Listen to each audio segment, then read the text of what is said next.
السلام عليكم ورحمة الله وبركاته. الحمد لله نحمده ونستعينه ونستغفره ونعوذ بالله من شرور أنفسنا ومن سيئات أعمالنا. من يهده الله فلا مضل له ومن يضلله فلا هادي له، وأشهد أن لا إله إلا الله وأشهد أن محمدا عبده ورسوله. أعوذ بالله من الشيطان الرجيم. بسم الله الرحمن الرحيم. يا أيها الذين آمنوا اتقوا الله حق تقاته ولا تموتن إلا وأنتم مسلمون. يا أيها الناس اتقوا ربكم الذي خلقكم من نفس واحدة وخلق منها زوجها وبث منهما رجالا كثيرا ونساء، واتقوا الله الذي تساءلون به والأرحام إن الله كان عليكم رقيبا. يا أيها الذين آمنوا اتقوا الله وقولوا قولا سديدا يصلح لكم أعمالكم ويغفر لكم ذنوبكم، ومن يطع الله ورسوله فقد فاز فوزا عظيما. أما بعد، فإن خير الحديث كتاب الله، وخير الهدي هدي محمد صلى الله عليه وسلم، وكل محدثة بدعة، وكل بدعة ضلالة، وكل ضلالة في النار.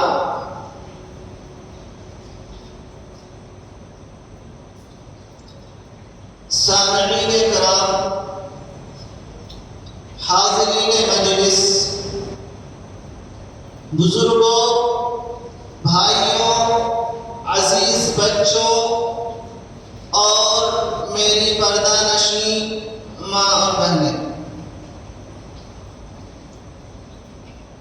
ایک مسلمان کی کامیابی اس بات پر ہے کہ وہ اللہ رب العالمین کی اطاعت کرے، اللہ کے نبی جناب محمد رسول اللہ صلی اللہ علیہ وسلم کی فرما برداری کرے، قرآن مقدس کے اندر، احادیث مبارکہ کے اندر جو اللہ کے نبی کے تعلیمات موجود ہیں اس پر عمل پیرا ہو، اس کی خلاف ورزی اور نافرمانی نہ کرے۔ رب العالمین اپنے کلام میں ارشاد فرماتا ہے، وَمَن يُطِعِ اللَّهَ وَرَسُولَهُ يُدْخِلْهُ جَنَّاتٍ تَجْرِي مِن تَحْتِهَا الْأَنْهَارُ خَالِدِينَ فِيهَا ذَلِكَ الْفَوْزُ الْعَظِيمُ وَمَن يَعْصِ اللَّهَ وَرَسُولَهُ وَيَتَعَدَّ حُدُودَهُ يُدْخِلْهُ نَارًا خَالِدًا فِيهَا وَلَهُ عَذَابٌ مُهِينٌ۔ کہ جو شخص اللہ رب العالمین کی اطاعت کرے گا، اس کے رسول کی فرما برداری کرے گا، اللہ رب العالمین اسے ایسے باغات کے اندر داخل کرے گا جس کے نیچے نہریں جاری ہوں گی، اور اس کے لیے بہت ہی عظیم اور بہت ہی بڑی کامیابی ہے۔ لیکن وہیں کوئی شخص اللہ کی اطاعت نہ کرے، نبی کی باتوں پر عمل نہ کرے، اللہ نے جو حدود قائم کیے ہیں اس حدود سے آگے بڑھ جانے کی کوشش کرے، اس سے تجاوز کر جانے کی کوشش کرے، اللہ نے جن باتوں سے روکا ہے اس کو کرنے کی کوشش کرے، جن باتوں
نہ کرو. اور یہی بات اللہ رب العالمین ہم سے بھی کر رہا ہے. اب سوال یہ پیدا ہوتا ہے رب کی اطاعت ہو کیسے؟ نبی کی بندگی، نبی پر کے کاموں پر، نبی کے بتائے ہوئے باتوں پر عمل پیرا کیسے ہوا جائے؟ تو ایک سیدھی سی بات ہے، سیدھا سا جواب ہے وَنَزَّلْنَا عَلَيْكَ الْكِتَابَ تِبْيَانًا لِكُلِّ شَيْءٍ. اللہ رب العالمین فرماتا ہے کہ اے نبی ہم نے آپ پر ایک کتاب نازل کی جو ہر چیز کو واضح کرنے والی ہے.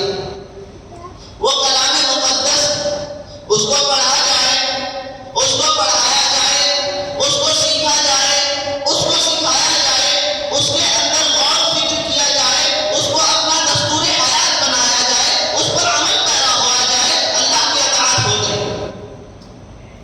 اسی طرح نبی کے جو فرامین موجود ہیں، احادیث مبارکہ جو موجود ہیں، اس کو بھی پڑھا جائے، اس کا بھی مطالعہ کیا جائے، علماء سے نبی کی احادیث کو سیکھا جائے، اس کو کرنے کا طریقہ سیکھا جائے، اچھا کیا ہے، برا کیا ہے، اسے سمجھا جائے، پھر اسے اپنی زندگی میں نافذ کیا جائے. آپ کی سیرت طیبہ کو پڑھا جائے، آپ کے چلنے کا انداز کیا ہے، آپ کے بیٹھنے کا انداز کیا ہے، آپ کے عبادت کا طریقہ کیا ہے، آپ کے راتوں کو جاگنے کا طریقہ کیا ہے، آپ کو لوگوں کی تبلیغ کرنے کا طریقہ کیا ہے، منکر سے منع کرنے کا طریقہ کیا ہے، ہدایت کی طرف بلانے کا طریقہ کیا ہے. اگر ہم اسے سیکھ لیتے ہیں، اسے اپنی زندگی میں نافذ کر لیتے ہیں تو نبی کی اطاعت ہوگی.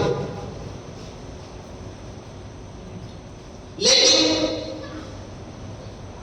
نبی کی اطاعت کو سمجھنے کے لیے، نبی کی اطاعت کرنے کے لیے، نبی کے فرامین کو سمجھنے کے لیے کہ اللہ کے نبی کا اٹھنا کیسا تھا، اللہ کے نبی کی عبادت کیسی تھی، اللہ کے نبی کا چلنا کیسا تھا، اللہ کے نبی کا لوگوں کو سمجھانا کیسا تھا، اس سلسلے میں ہم معیار کس کو بنائیں؟ کون ہے جو ہمیں بتائے کہ اللہ کے نبی کے کام کیسے تھے، اللہ کے نبی کی عبادتیں کیسی تھی؟ تو اس سلسلے میں ہم معیار اسی کو بنائیں گے جس کو اللہ رب العالمین نے ہمارے لیے معیار بنایا ہے، جو وہ ہے جس کو اللہ رب العالمین نے اپنی نبی کی صحبت کا حق دیا اور انہیں ان کا شرف دیا. وہ ہے، وہ جماعت ہے، وہ گروہ ہے جس کو، جو اللہ کے نبی جناب محمد رسول اللہ صلی اللہ علیہ وسلم کی صحبت میں آئے اور آپ پر ایمان لایا اور آپ کے ساتھ زندگی گزاری. وہ جماعت ہے جس کو اللہ تبارک و تعالیٰ نے ساتویں آسمان کے اوپر سے ان کی زندگی کے اندر جنت کی بشارت دی، جہنم سے خلاصی کی بشارت دی. وہ جماعت ہے جس کے لیے اللہ رب العالمین نے کلام مقدس کے اندر اپنی رضا کا پروانہ دیا، رضی اللہ عنہ ورضوا عنہ. وہ جماعت ہے جس کے ایمان کو اللہ رب العالمین نے ہمارے لیے معیار قرار دیا. فَإِنْ آمَنُوا بِمِثْلِ مَا آمَنْتُمْ بِهِ فَقَدِ اهْتَدَوْا وَإِنْ تَوَلَّوْا فَإِنَّمَا هُمْ فِي شِقَاقٍ. کہ اے صحابہ کی جماعت، اگر یہ لوگ ایسا ایمان لے آئے جیسا کہ تم ایمان لے آتے ہو تو یہ کامیاب ہے، یہ ہدایت یافتہ ہے. وَإِنْ تَوَلَّوْا، اگر یہ ایمان لانے سے پھر جاتے ہیں، اگر یہ پیٹ پھیرتے ہیں، ایمان نہیں لاتے ہیں، تو فَإِنَّمَا هُمْ فِي شِقَاقٍ، یہ آپ کی مخالفت میں ہے، یہ اللہ کی مخالفت میں چلے گئے. یہ وہ جماعت ہے جس کے بارے میں اللہ رب العالمین نے فرمایا کہ اگر اس جماعت کے طریقے کو، اس جماعت کے راستے کو چھوڑ کر اگر کوئی شخص دوسرا راستہ اپنانے کی کوشش کرے گا تو یقیناً وہ شخص گمراہ ہے. وَمَن يُشَاقِقِ الرَّسُولَ مِن بَعْدِ مَا تَبَيَّنَ لَهُ الْهُدَىٰ وَيَتَّبِعْ غَيْرَ سَبِيلِ الْمُؤْمِنِينَ نُوَلِّهِ مَا تَوَلَّىٰ وَنُصْلِهِ جَهَنَّمَ وَسَاءَتْ مَصِيرًا. کہ اے نبی کہ اگر وہ لوگ جن کے پاس ہدایتیں آ گئی، ہدایت واضح ہو گئی، اس کے باوجود وہ رسول کی مخالفت میں تلے ہیں، مومنوں کے، صحابہ کے طریقے پر، صحابہ کے راستے پر نہیں چل کر کوئی دوسرا راستہ اختیار کرنے کی کوشش کر رہے ہیں، کوئی دوسری طرف پھرے جا رہے ہیں، تو اللہ رب العالمین فرماتا ہے نُوَلِّهِ مَا تَوَلَّىٰ وَنُصْلِهِ جَهَنَّمَ. ہم پھرنے دیں گے، وہ جدھر جا رہا ہے، جدھر مڑ رہا ہے، جدھر رخت سفر باندھ رہا ہے، ہم اسے ادھر نہیں جانے دیں گے. وَنُصْلِهِ جَهَنَّمَ، اور ایسا کرتے کرتے وہ جہنم کو پہنچ جائے گا، ہم اسے جہنم میں پہنچا دیں گے. وَسَاءَتْ مَصِيرًا، اور کان کھول کر سن لو، جہنم رہنے کے لحاظ سے، منجا کے لحاظ سے، ماما کے لحاظ سے، ٹھہرنے کے لحاظ سے بہت برا ٹھکانا. آج جو مسلم معاشرے کے اندر بگاڑ ہے، جو مسلمانوں کے اندر خرابی ہے، اس کی بہت ساری وجوہات ہیں۔ اس کی ایک وجہ یہ ہے، جو ہمارے سامنے نونہال بیٹھے ہیں، یہ جو بچے بیٹھے ہیں، یا وہ بچے جو جوان ہو چکے، جو جوانی کی دہلیز پہنچ چکے، انہیں ہم نے اچھی تربیت نہیں کی۔ اولاد اللہ کی ایک بہت بڑی نعمت ہے، ایک قیمتی اثاثہ ہے۔ اس کی قیمت کا اندازہ اس بات سے لگایا جا سکتا ہے، وہ شخص جس کو اللہ رب العالمین نے اولاد کی نعمت سے محروم رکھا، پوچھے جائے جا کے ان سے کہ کیا تڑپ ہوتی ہے، کیا سسک ہوتی ہے، کیا بلک ہوتی ہے کہ اللہ رب العالمین نے اس کو اس نعمت سے محروم کر رکھا ہے۔ یا اس شخص کے اس سے پوچھے جس کو اللہ رب العالمین نے یہ نعمت تو دی لیکن پھر چھین بھی لیا، پھر لے بھی لیا۔ پوچھئے ان سے کہ کیا تڑپ ہوتی ہے، کیا رونا ہوتا ہے، کیا کیسی کیفیت ہوتی ہے کہ اللہ رب العالمین نے اس نعمت سے ہم کو محروم کر دیا۔ اس کی قیمت کا اندازہ انہی سے لگایا جا سکتا ہے۔ لیکن جو شخص، جو چیز جتنی قیمتی ہوتی ہے اس پر ذمہ داری ہماری اتنی ہی ہوتی ہے۔ اللہ رب العالمین نے اگر ہمیں کوئی نعمت سے نوازا ہے تو ہم اس بات کی ذمہ دار بھی ہیں کہ ہم اس نعمت کی حفاظت کریں، اس کے ذمہ دار بنیں۔ کیوں؟ وَلَتُسْأَلُنَّ يَوْمَئِذٍ عَنِ النَّعِيمِ۔ اللہ رب العالمین فرماتا ہے کہ ہم قیامت کے دن تم سے ایک ایک نعمت کا سوال کریں گے، ایک ایک نعمت کے بارے میں پوچھیں گے کہ میں نے جو نعمتیں تمہیں عطا کی تھی اس سلسلے میں تمہاری کارروائیاں کی تھی، تو اس سلسلے میں تمہاری ذمہ داری کیا تھی؟ اللہ کے نبی جناب محمد الرسول اللہ صلی اللہ علیہ وسلم نے ارشاد فرمایا، کلکم راع وکلکم مسئول عن رعیتہ، کہ اے لوگوں تم میں سے ہر ایک شخص ذمہ دار ہے، ہر ایک شخص ذمہ دار ہے، اور اس سے اس کے ذمہ داری کے متعلق کل قیامت کے دن سوال ہوگا۔ فالامام راع وہو مسئول عن رعیتہ، امام بھی ذمہ دار ہے، حاکم وقت بھی ذمہ دار ہے، یہ نیتا لوگ بھی ذمہ دار ہے، اور اگر وہ مسلمان ہیں تو اللہ رب العالمین ان سے قیامت کے دن ان کی ذمہ داری کے متعلق سوال کرے گا۔ والرجل راع، آدمی بھی ذمہ دار ہے، اس سے بھی اس کے گھر کے متعلق قیامت کے دن اللہ رب العالمین سوال کرے گا، ہر ایک سے سوال کرے گا۔ تو ہماری ذمہ داری یہ ہے کہ ہم اس قیمتی چیز کی حفاظت کریں، ہم اس طریقے پر، اس نہج پر اس نعمت کو لے جائیں، ان اولادوں کو لے جائیں، ان بچوں کو لے جائیں جو طریقہ اللہ کے نبی نے سکھایا ہے، اپنے صحابہ کی تربیت کی ہے۔ اللہ کے نبی کا مربی اللہ رب العالمین ہے کہ اللہ کے نبی سے کچھ غلطی ہو جاتی اللہ رب العالمین اس کی اصلاح کر دیتا، اور اس امت کے مربی اللہ کے نبی جناب محمد الرسول اللہ صلی اللہ علیہ وسلم ہے۔ ہم دیکھتے ہیں کہ اللہ کے نبی نے اپنے صحابہ کی کیسی تربیت کی ہے۔ وہ صحابہ جو کفار کے ساتھ تھے، جو کفر کے دور میں تھے، آپس میں ایک دوسرے سے لڑنے کے لیے، مرنے کے لیے تیار رہتے تھے کہ چھوٹی چھوٹی باتیں ان سے برداشت نہیں ہوا کرتی تھی۔ لیکن جب اسلام آیا، اللہ کے نبی نے ان کی تربیت کی تو وہ اس طرح ہو گئے کہ وہ ایک دوسرے کے بھائی بن گئے۔ کیا ہمیں اللہ کے نبی کی ہجرت کا، مسلمانوں کے ہجرت کا واقعہ یاد نہیں کہ کس طرح مسلمان مکہ سے ہجرت کر کے ستائے ہوئے، پٹے ہوئے، مارے ہوئے، اپنے بچے کو، اپنے گھر بار کو چھوڑے ہوئے مدینے پہنچے، تو مدینے والوں نے کس طرح انہیں گلے لگایا؟ یہ اللہ کے نبی کی تربیت ہی کا تو نتیجہ تھا، یہ تو اللہ کے نبی کی تعلیم کا نتیجہ تھا کہ وہ اپنی بیوی تک دینا قربان کرتے، اپنی بیوی کو قربان کرنا اپنے لیے باعث فخر سمجھتے، اپنے کھیت کو دینا باعث فخر سمجھتے۔ کسی کو اگر کوئی تنگی ہے وہ آگے بڑھ جاتے کہ تم مہاجر ہو، ہم انصار ہیں، ہم تمہاری مدد کر لیں گے۔ اللہ رب العالمین اس کے بدلے میری مدد کرے گا۔ واللہ فی عون العبد ما کان العبد فی عون اخیہ۔ اللہ کے نبی نے فرمایا جو شخص اپنے بھائی کی مدد کرتا ہے اللہ رب العالمین اس کی مدد کرتا ہے۔ اللہ کے نبی نے یہ تعلیم دی، اللہ کے نبی نے یہ تربیت دی ان صحابہ کو، تو وہ ایک بھائی ہو گئے۔ اللہ رب العالمین نے اسی کا نقشہ قرآن مجید کے اندر کھینچا ہے کہ جب تم کفر میں تھے تو تم ایک دوسرے کے دشمن تھے، اسلام کی نعمت نے اللہ تبارک و تعالیٰ نے نبی صلی اللہ علیہ وسلم کے ذریعے تمہیں بھائی بنا دیا۔ یہ اللہ کے نبی کی تربیت تھی۔ تو ہمیں چاہیے کہ یہ بچے جو ہمارے سامنے موجود ہیں ہم ان کی تربیت کریں، ہم اس طریقے پہ تربیت کریں جو طریقہ ہمیں اسلام بتاتا ہے، جو طریقہ ہمیں قرآن بتاتا ہے، جو طریقہ اللہ کے نبی نے اپنے صحابہ کو بتایا، ان کے بچوں کو بتایا، ہم اس طریقے پہ اپنے بچوں کی تربیت کریں۔ یقین مانیے یہ معاشرہ سدھرے گا بھی، اس معاشرے سے برائیاں ختم بھی ہوں گی۔ اس کا طریقہ کیا ہے؟ اس کا طریقہ کیا ہے؟ اللہ کے نبی جناب محمد رسول اللہ صلی اللہ علیہ وسلم سب سے پہلے بچوں کے اندر جس چیز کی تربیت کرتے تھے، جس چیز کی تعلیم دیتے تھے، وہ توحید کی تعلیم ہوا کرتی تھی۔ حضرت عبداللہ بن عباس رضی اللہ عنہ بیان کرتے ہیں کہ میں نبی کریم صلی اللہ علیہ وسلم کے پیچھے موجود تھا، آپ کی سواری پہ موجود تھا۔ اللہ کے نبی نے تعلیم دیتے ہوئے، تربیت کرتے ہوئے کہا کہ اے غلام، اے بچے، میں تمہیں کچھ ایسی باتیں بتانے جا رہا ہوں، تم اگر اس کی حفاظت کرو گے، اللہ کے دین کی حفاظت کرو گے اس کے ذریعے، تو اللہ رب العالمین تمہاری حفاظت کرے گا۔ وَإِذَا سَأَلْتَ فَاسْأَلِ اللَّهَ، اور ان باتوں میں سے اللہ کے نبی نے یہ بات بھی بتائی کہ تم اگر مانگنا چاہو کسی سے کوئی بات، چاہے چھوٹی بات ہو چاہے بڑی بات ہو، تو اللہ رب العالمین سے مانگنا، کسی غیر کے در پہ نہ جانا، کسی غیر سے نہ مانگنا، اللہ رب العالمین سے مانگنا۔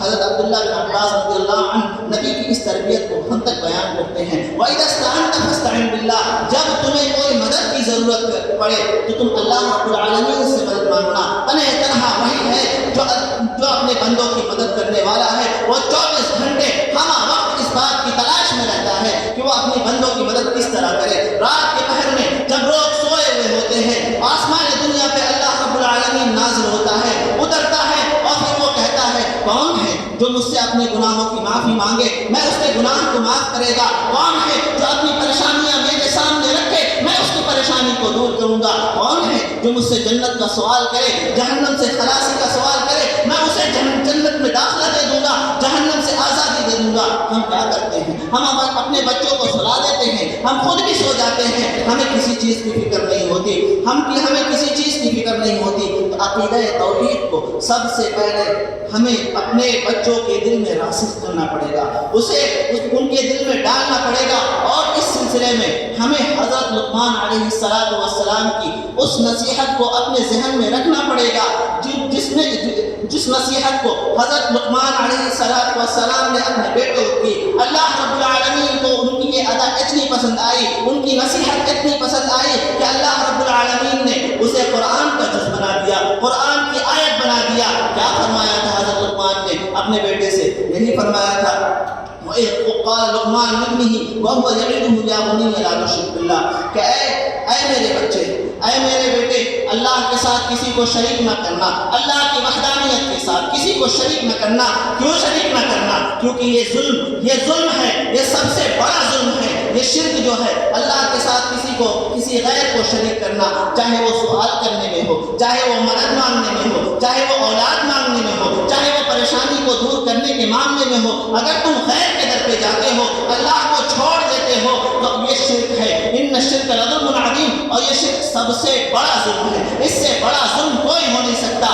اور اس کی نحوست یہ ہے کہ ان اللہ لا یغفر ان یشرک بہ ویغفر ما دون ذلک لمن یشاء۔ کل قیامت کا دن ہوگا جب آدمی اپنے نامہ اعمال کو اللہ رب العالمین کے سامنے پیش کرے گا، اس کے نامہ اعمال میں اگر شرک ہوگا، اللہ تبارک و تعالیٰ پہلے ہی اعلان کر دیا کہ قیامت کے آنے سے پہلے تم سن لو، اللہ رب العالمین نہیں معاف کرے گا، ہرگز نہیں معاف کرے گا۔ کس کو نہیں معاف کرے گا؟ شرک کرنے والے کو نہیں معاف کرے گا، اس کے علاوہ جس کو اس کی مشیت چاہے وہ اس کو معاف کر دے۔ ہمیں یہ بات اپنے بچوں کے دلوں میں ڈالنا ہوگا، ان کے دلوں میں ڈالنا ہوگا۔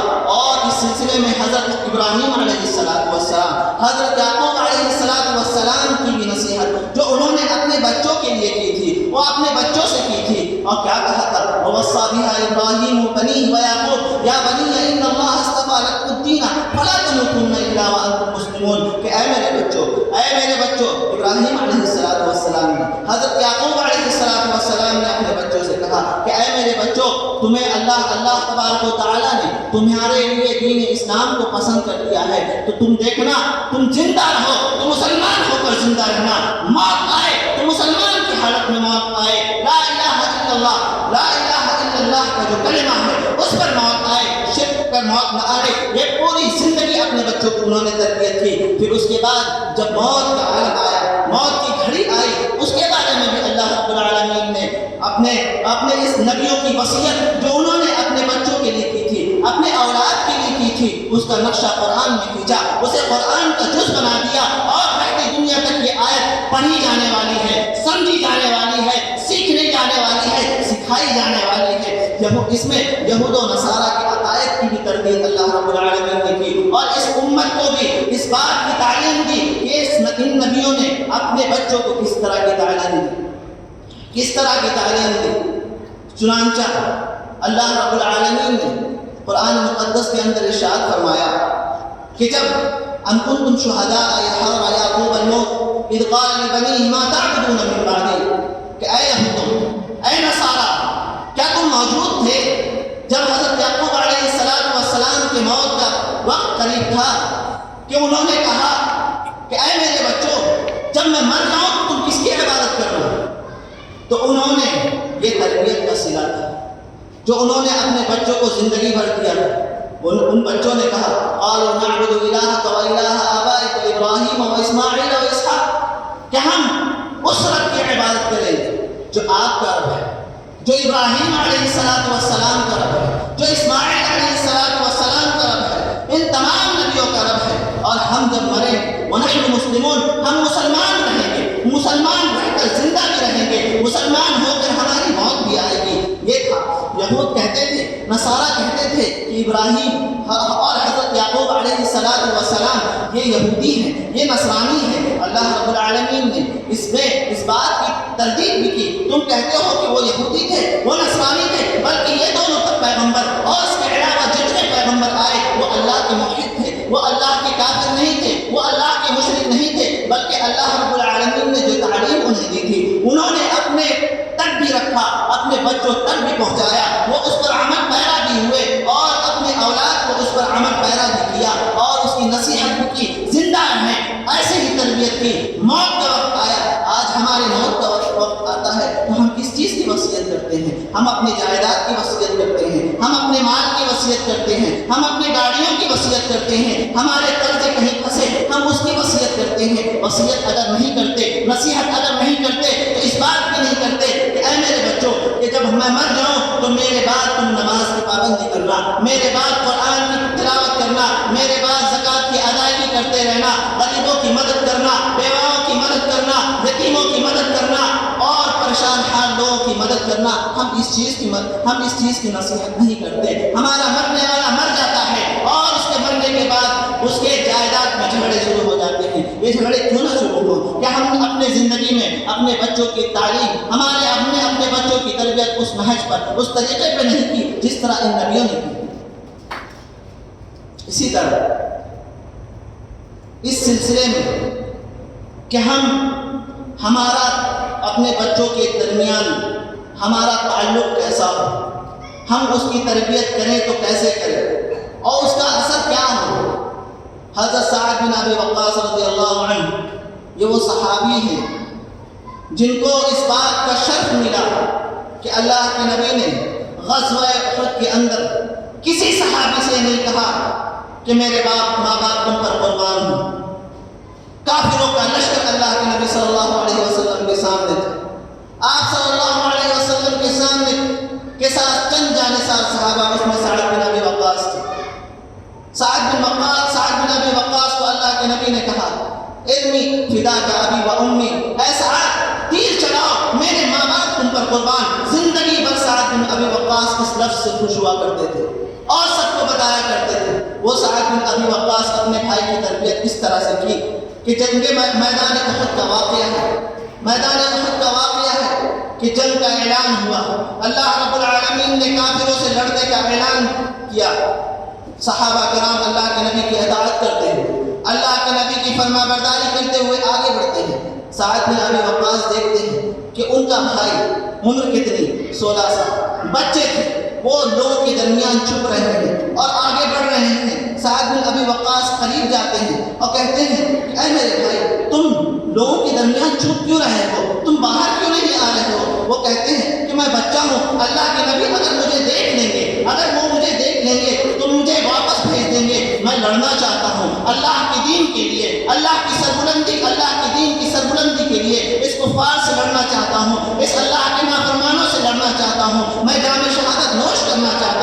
لیکن مجھے خوف ہے کہ اللہ کے نبی اگر مجھے دیکھ لیں تو مجھے بچہ سمجھ کر مجھے کہیں واپس نہ کر دے۔ آپ کا جذبہ دیکھیے، سعد بن ابی وقاص اس جذبے کو دیکھتے ہیں، اللہ کے نبی جناب محمد رسول اللہ صلی اللہ علیہ وسلم کے پاس لے جاتے ہیں اور ان سے کہتے ہیں کہ میرا بھائی جنگ میں شریک ہونے کی اجازت چاہتا ہے، اے اللہ کے نبی آپ مجھے شرکت کی اجازت دیجیے۔ اللہ کے نبی دیکھتے ہیں کہ ایک چھوٹا بچہ ہے جس کی عمر 16 سال کی ہے۔ اللہ کے نبی کہتے ہیں کہ تم ابھی اس لائق نہیں ہو، تم واپس چلے جاؤ۔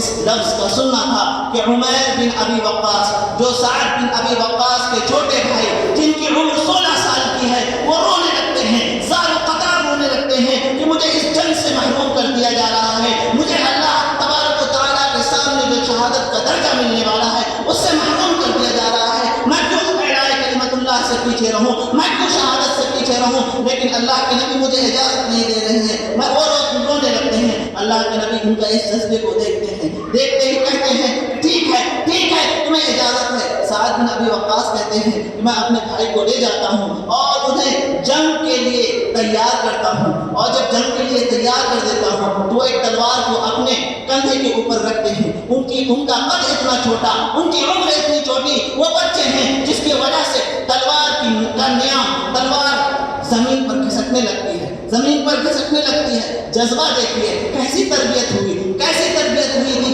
کہ اللہ تبارک و تعالیٰ کے سامنے ملنا، اللہ تبارک و تعالیٰ کے دین کے لیے اپنے آپ کو قربان کرنا، اللہ تبارک و تعالیٰ کی خوشنودی کے لیے اپنے آپ کو قربان کرنے کے لیے عمر کا بھی کوئی تقاضا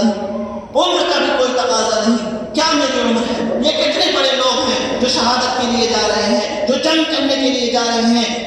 جنگ کے اندر ہوتا کیا ہے ہم کیا جانے، جنگ کے اندر کیا ہوتا ہے؟ ہم نے کبھی جنگوں کو دیکھا بھی ہے؟ وہ تلوار کا چلنا، وہ خون کا بہنا، وہ سروں کا دھڑ سے الگ ہونا ہم نے کبھی دیکھا بھی ہے؟ ہم تو ایک ویکسین کو لینے سے بھی ڈر رہے ہیں اور اس کے بدلے میں کیا ہے، نقلی جعلی سرٹیفکیٹ نکلوانا چاہ رہے ہیں کہ اس کے ذریعے ہم دھوکہ دیں اور اس کے ذریعے اپنا کام بنائیں۔ حج کا موقع آئے گا، عمرے کا موقع آئے گا، سعودیہ سے اجازت ملے گی، آپ اس سرٹیفکیٹ کے بنا پر عمرہ کریں گے، آپ اس سرٹیفکیٹ کے بنا پر حج کریں گے۔ آپ یقین مانیے، آپ اپنے حج پہ ماتم منائیں، آپ اپنے عمرے پہ ماتم منائیں کہ آپ کا عمرہ قبول بھی ہوا ہے، آپ کا حج قبول بھی ہوا ہے، آپ زندگی بھر اس شک میں رہیں گے۔ اور یقین مانیے ایسا کرنا یا اپنے آپ کو بھی دھوکہ دینا ہے، اپنے ایمان کے معاملے میں بھی دھوکہ دینا ہے، لوگوں کو بھی دھوکہ دینا ہے۔ اللہ رب العالمین نے کیا ہماری ذمہ داری نہیں اٹھائی ہے؟ وَمَن يَتَوَكَّلْ عَلَى اللَّهِ، جو اللہ رب العالمین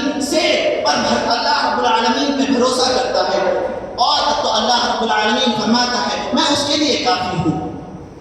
یجعل لہ مخرجا، اس کو نکلنے کی سبیل، اس کے نکلنے کا راستہ، اس کے بچنے کا راستہ اللہ رب العالمین مہیا کروا دیتا ہے۔ کہاں گیا ہمارا وہ عقیدہ؟ کہاں گیا ہمارا اللہ کا بھروسہ؟ ہم اگر اس توکل کے ساتھ زندگی گزاریں گے تو ہم اپنے بچوں کو کیا عقیدہ دیں گے؟ ہم اپنے بچوں کو سمجھائیں گے کیا؟ ہم اس کو بتلائیں گے کیا کہ اللہ رب العالمین کی ذات کتنی بڑی ہے، اللہ رب العالمین کی صفات کیا کیا ہے، اللہ رب العالمین اپنے بندوں کی مدد کیسے کیسے کرتا ہے؟ ہم اسے کیسے سمجھائیں گے جب ہمارا یقین اللہ کا اس قدر نہیں جس قدر ہونا چاہیے؟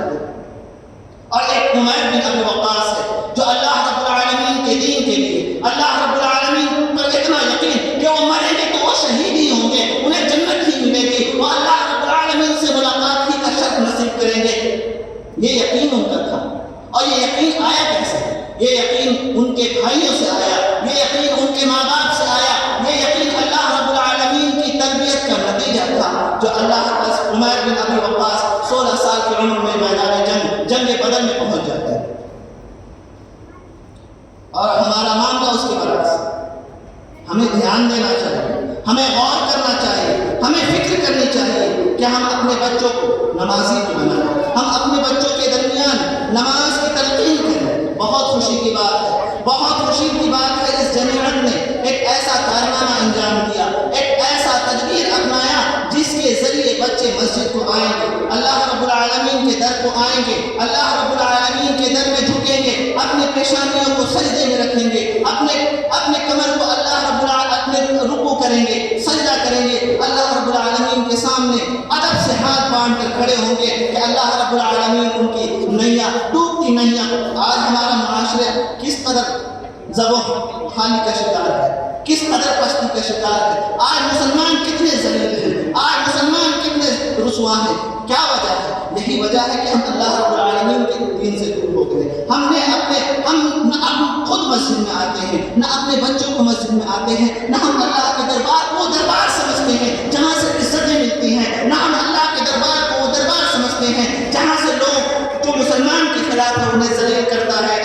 اللہ رب العالمین نے کیا قرآن میں نہیں فرمایا وَلِلَّهِ الْعِزَّةُ جَمِيعًا, تمام کی تمام عزتیں اللہ رب العالمین کے پاس ہے. تم عزتوں کے لیے ادھر جاتے ہو, تم عزتوں کے لیے ادھر جاتے ہو, تم اللہ کے دربار میں نہیں آ سکتے, اللہ رب العالمین کی مسجد میں نہیں آ سکتے, تم اللہ سے عزت نہیں مانگ سکتے, تم اللہ سے دین پر عمل پیرا ہونے کا جذبہ نہیں مانگ سکتے, تمہیں عزت ملے گی کہاں سے؟ کیسے اللہ تبارک و تعالیٰ؟ ایسی بات نہیں ہے کہ ہمارا دین جھوٹا ہے, ایسی بات نہیں ہے کہ ہمارے دین کے اندر کمی ہے. کمی ہمارے اندر ہے, نہ ہم دیندار ہیں, نہ ہم اپنے بچوں کو دینداری کا سبق دیتے ہیں, اس کی تربیت کرتے ہیں. بہت ہی خوشی کی بات ہے کہ جمعیت نے ایک ایسا قدم اٹھایا جس کے ذریعے ہر بچہ نمازی بن جائے, ایک فکر اٹھائی جس کے ذریعے ہر بچہ نمازی بن جائے. یہ اس کو ذریعہ سمجھنا چاہیے, اس کو مقصد نہ سمجھا جائے. اس بات کی نصیحت کرتا ہوں کہ اس کو ذریعہ سمجھا جائے, اس کو مقصد نہ, کیونکہ مقصد کے حاصل ہو جانے سے انسان رک جاتا ہے, انسان تھم جاتا ہے, انسان محنت نہیں کرتا, انسان جدوجہد نہیں کرتا, وہ آگے بڑھنے کی کوشش نہیں کرتا. کیوں؟ کیونکہ اس کا مقصد اسے حاصل ہو چکا ہے. لیکن اگر اس ذریعے سے کوئی بچہ نمازی بن جائے اور اس کے ذریعے اللہ رب العالمین اسے ہدایت دے دے, کل چل کر وہ نیک اعمال کرے گا. تمام کے تمام لوگ جو اس تدبیر میں شامل ہیں, میری اللہ رب العالمین کی ذات سے امید ہے کہ اللہ رب العالمین تمام لوگوں کو اس کا اجر عطا فرمائے گا, تمام لوگوں کو اس میں شامل فرمائے گا. اللہ رب العالمین تمام لوگوں کی پریشانیوں کو دور فرمائے گا. ہم اپنے اولاد کے درمیان نماز کو تلقین کریں اور نماز کی اہمیت کو بتائیں. اس سلسلے میں حضرت لقمان علیہ السلام کی اس نصیحت کو یاد کریں جو انہوں نے اپنے بچوں کو کی تھی. یا بنی اقم الصلاۃ, اے میرے بچوں نماز کو قائم کرنا, نماز کو قائم کرنا. اور اللہ کے نبی جناب محمد رسول اللہ صلی اللہ علیہ وسلم نے ارشاد فرمایا تھا, کبھی نرمی کے ساتھ, کبھی سختی کے ساتھ. حضرت معاذ بن جبل رضی اللہ عنہ کہتے ہیں کہ میرے مربی نے, میرے مشرف نے, حضرت محمد صلی اللہ علیہ وسلم نے مجھے 10 باتوں کی وصیت کی, 10 باتوں کی نصیحت کی. اس میں ایک بات یہ بھی تھی کہ ادب کے معاملے میں, بچوں کے ادب کے معاملے میں, اولاد کی اصلاح کے معاملے میں کبھی چھڑی ان سے ہٹانا نہیں. اگر مار کر بھی انہیں ادب سکھانا پڑے تو سکھاؤ, کیونکہ یہ ادب آج مار کر سکھایا جائے گا, کل چل کے اس کا فائدہ ہوگا, کل چل کے اس کا ثمرہ ہوگا. کل آپ قبر کے اندر لیٹے ہوئے ہوں گے, کل آپ قبر کے اندر موجود ہوں گے. آپ ایک نیکی کو ترسیں گے, کوئی ایک نیکی آپ تک پہنچ جائے لیکن کوئی نہیں پہنچے گا, کسی کی نیکی نہیں پہنچے گی سوائے ان بچوں کے, سوائے ان اولاد کے جس کو آپ نے مار کر پیٹ کر اس مسجد میں داخل کیا, یہاں نماز پڑھنے کے لیے لایا. تو ان کی نیکیاں, ان کی عادتیں آپ تک پہنچے گی, ان کی نیکی آپ تک پہنچے گی. نفسی کا عالم ہوگا, کل قیامت کے دن ہوگا. اللہ رب العالمین اسی نیکی کے گٹھے کو اٹھائے گا, آپ کے سامنے پیش کرے گا. وہ آدمی ہکا بکا ہو جائے گا, میں نے تو اتنے اعمال نہ کیے تھے, یہ اعمال کہاں سے آئے, یہ نیکیاں کہاں سے آئی؟ یہی صدقہ جاریہ ہے, یہی آپ کے بچوں کی تربیت کا ثمرہ ہے کہ اس کے اعمال میں سے آپ کو بھی حصہ دیا گیا. مروا اولادکم بالصلاۃ, اللہ کے نبی جناب محمد رسول اللہ صلی اللہ علیہ وسلم نے فرمایا کہ اپنے بچوں کو نماز کی تلقین کرو. جب وہ 7 سال کے ہو جائے اسے حکم دو, اور اگر 10 سال کے ہو جائے اسے مار کر نماز پڑھاؤ, نماز کا پابند بناؤ.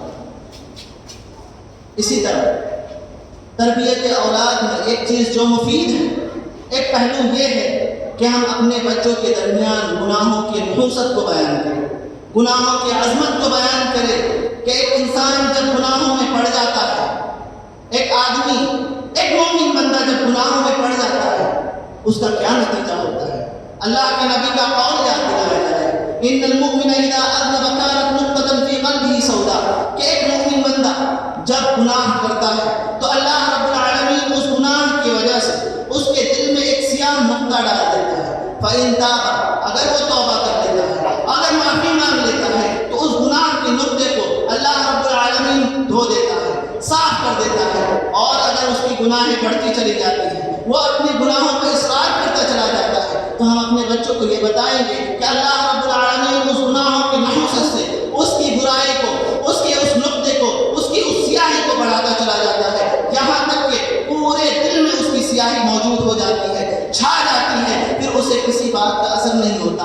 کتنا مان لو، کتنا پیٹ لو، کتنی باتیں کر دو، کتنا بات سمجھا لو، کتنا کہو، کوئی اثر نہیں ہوتا۔ یہی تو معاملہ ہے، یہی تو معاملہ ہے۔ ہم اس بات سے غافل ہیں، ہم اپنی زندگی میں مشغول ہیں، ہم اپنی دنیا میں مشغول ہیں، ہم اپنے بچوں کو دنیا کی تعلیم کی طرف تو ابھارتے ہیں، دنیا کی تعلیم کے معاملے میں اگر ان سے کمی ہو جاتی ہے ہم مارتے بھی ہیں، ہم پیٹتے بھی ہیں، ہم سمجھاتے بھی ہیں، ہم نصیحت بھی کرتے ہیں، لیکن ہمارے بچوں سے اگر دین کے معاملے میں کوئی کوتاہی ہو جائے، کوئی بچہ کسی سے کوئی سامان چھین کر لے آئے، ہمیں توفیق نہیں ہوتی کہ ہم اسے ڈانٹیں، ہم اسے ڈپٹیں، ہم اللہ کے نبی صلی اللہ علیہ وسلم کا ایک قول یاد دلائیں اور اس چیز کو واپس کر دیں۔ اگر ہم ایسا نہیں کرتے تو پھر نتیجہ یہی ہوتا ہے، کل چل کے وہ چور بنتا ہے، کل چل کے وہ ڈاکو بنتا ہے، کل چل کے وہ اپنے گھر کے سامان کو کھاتا ہے اور پورا گھر پریشان ہوتا ہے۔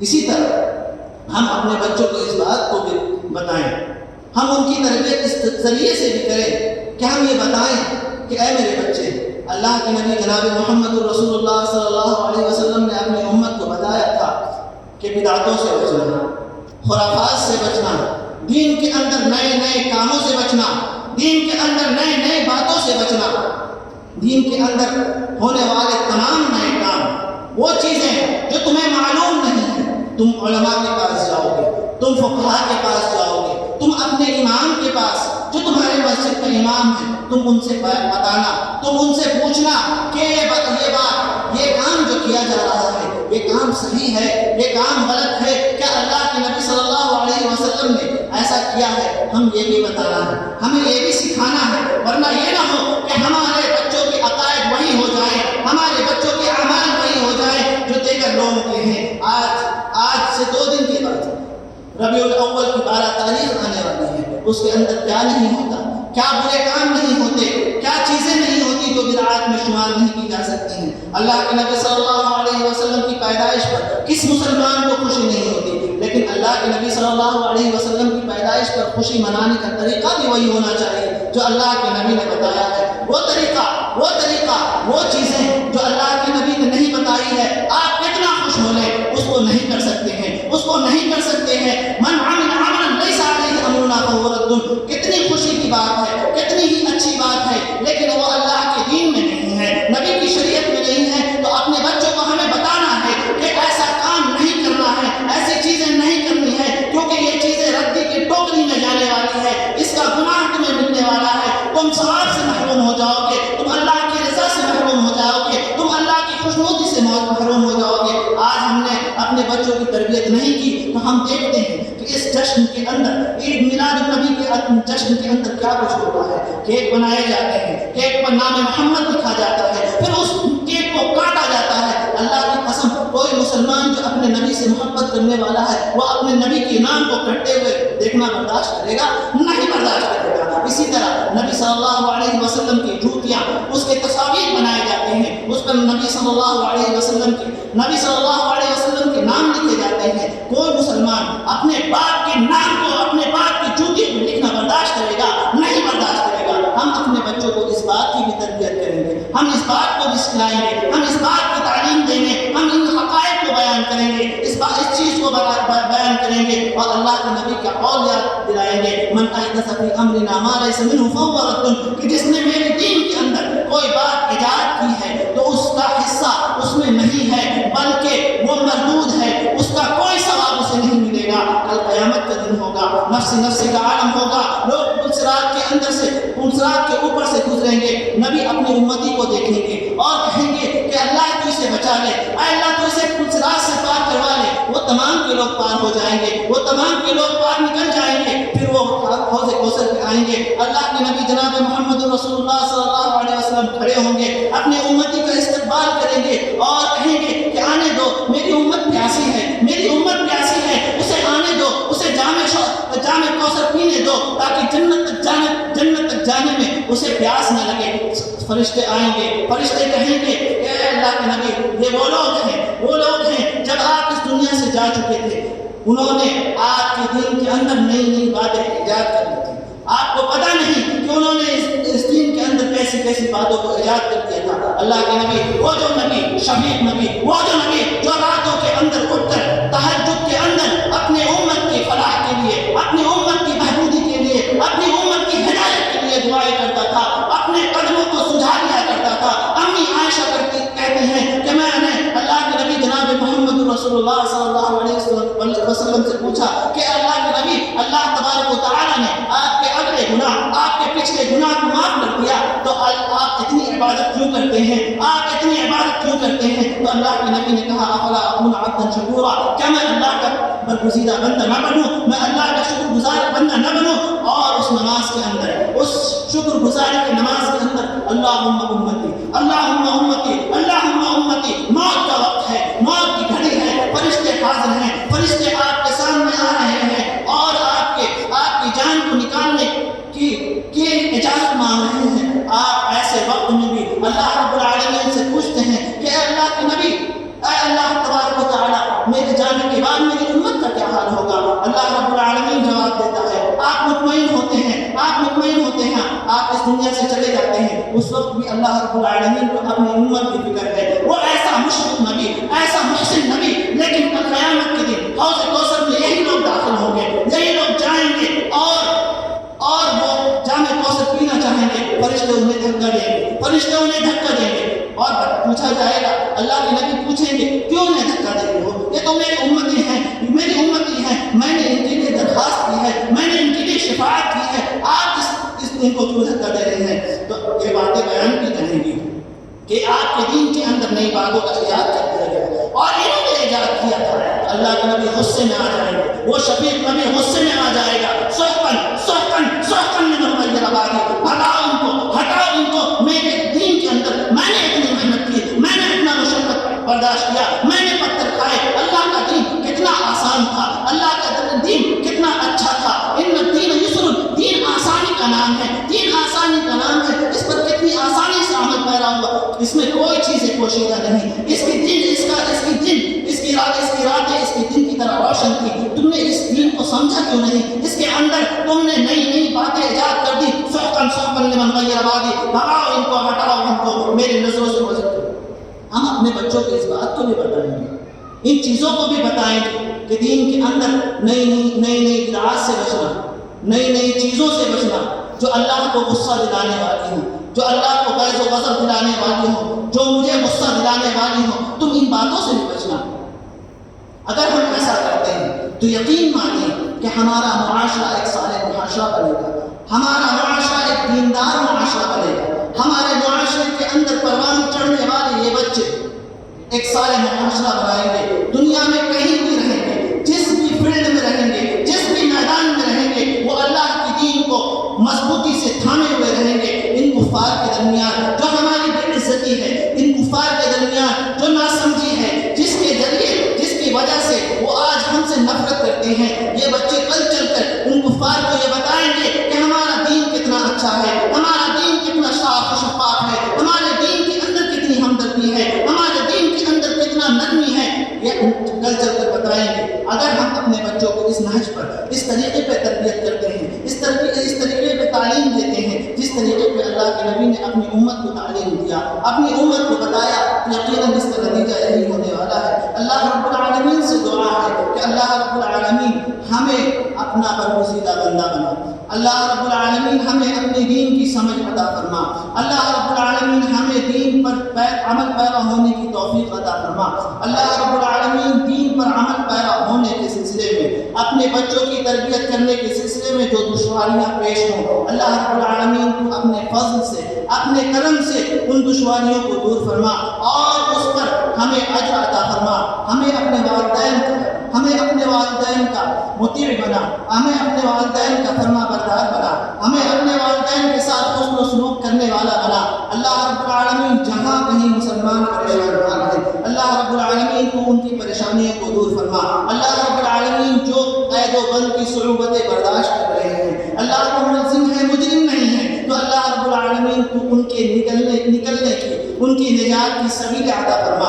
اللہ رب العالمین ہمیں دین میں بھی کامیاب فرما، ہماری دنیا میں بھی ہمیں کامیابی نصیب فرما۔ جب ہم مر رہے ہوں، ہم اس دنیا سے جا رہے ہوں، اے اللہ ہم تمہاری رضا کے ساتھ جائیں، ایسی ہمیں توفیق عطا فرما۔ ہمیں وہ ایمان نصیب فرما جو صحابہ کا ایمان تھا، جو غیرت والا ایمان تھا، جس ایمان کے اندر کسی قسم کی کمی برداشت نہیں، جس ایمان کے اندر کسی قسم کی زیادتی برداشت نہیں۔ اے اللہ تو ہمیں ایسا ایمان عطا فرما۔ اقول قولی هذا واستغفر الله لي ولكم ولسائر المسلمين فاستغفروه انه هو الغفور الرحيم واخر دعوانا